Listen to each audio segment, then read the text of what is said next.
Nagmula sa langit, bumagsak sa lupa, napuruhan ng muka, nag-fly away tuloy ang fest ng bakla. Alin kaya ang mas proper na pambungkal ng lupa, Miss Heart? Ang pala o ang boto ni bakla? Okay, iriban mo na siya, Miss Heart. Bleach hair, parang korneto ang buhok ni bakla, iririban siya na Miss Heart.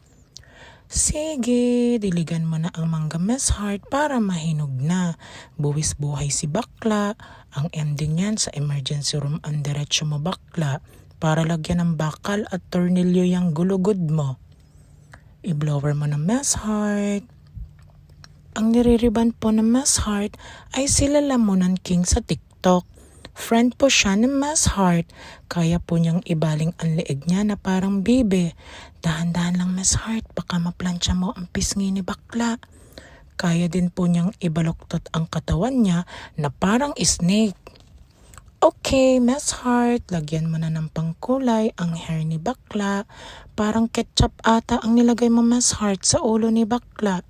Sige, Miss Heart, banlawan mo na din ang hair ni bakla. After banlawan at i-blower, ayan po, naging parang kamatis na po ang hair ni bakla. Oh, wow!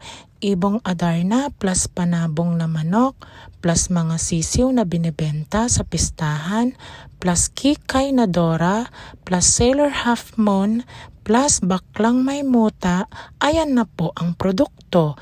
Isang baklang manika. Salamat, Miss Heart!